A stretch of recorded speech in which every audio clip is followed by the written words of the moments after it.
No man is an island in this world. Uplines will always be there to help, but the attitude to be adopted is that I'm in a business for myself, but not by myself.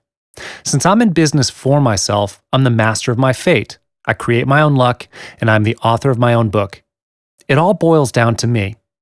Having an upline to help you is considered a bonus. If you were to run a traditional business, would you expect other people to open shop for you and close the shop for you? The same thing goes in MLM. Thus, in this video, I'm going to touch on how to determine the right company to join. So without further ado, let's get into the topic. No one has succeeded in any industry without learning, and MLM is no different. It is the upline's responsibility to guide, train, teach, and motivate the downline. New people in MLM without guidance are like sheep wandering into a wild forest. What are their chances of survival? It's no wonder 95% of network marketers fail to break even. The upline must lead them, empower them, but must never spoon-feed them. Uplines must not be abused. If you give a man a fish, he will feed himself for a day. But if you teach him to fish, he will feed himself for a lifetime. I won't recommend any network marketing company in particular, but I'm here to offer some guidance and a checklist for you to consider before committing yourself to any online network marketing company. The management team is the backbone of your business. They are your suppliers and your collection agents all in one. How can you survive in the network marketing industry if your suppliers are not delivering the goods on time or the company has a cash flow problem? In order to choose the right company with the right management team, you must do your due diligence on these factors. Their track record. Is the network marketing company backed by a solid track record? Is the team here to stay? There are some network company owners who build and burn and build again. You don't want to invest interest in a company that's there today but gone tomorrow. The vision. Does the company have a solid vision, and are they actively working towards that vision? The capacity to expand. Sometimes, when a new startup company is expanding, they might run into cash flow problems when their sales volume increases. They need to build more warehouses, deal with shipments, and pay more commissions and bank loans when more and more orders are taken.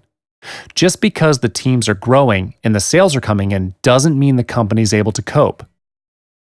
The plan is very important. It shows how much work you need to do to get paid this much.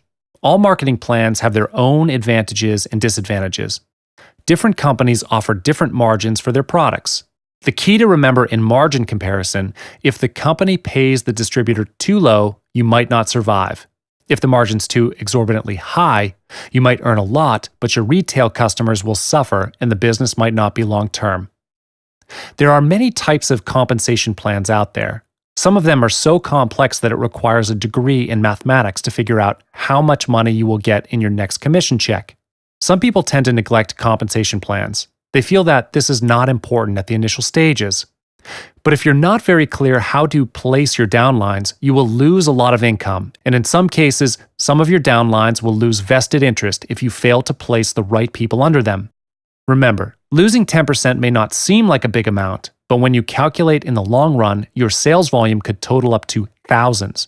And it's even worse when it's not your income, because if you cause your downlines to lose money due to poor planning, then you'll lose the trust in your leadership, which is something money can't buy back.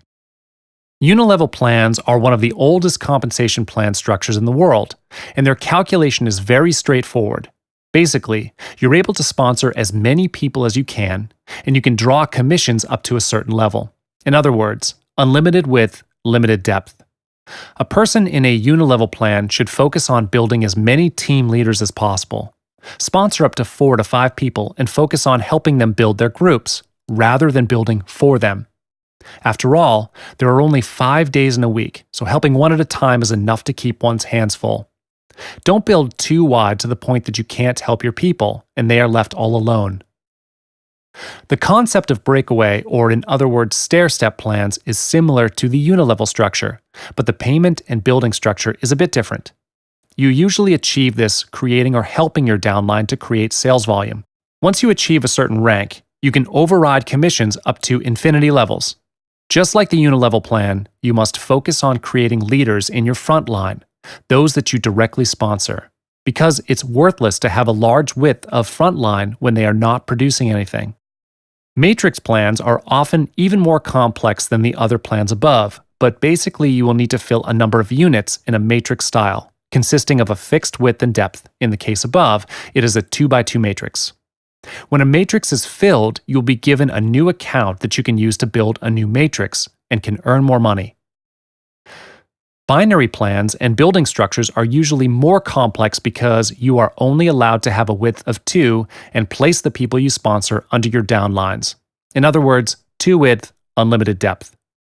In a binary plan, you often have to balance both sides of your groups by ensuring that the volume produced on the left group is almost the same as the right group.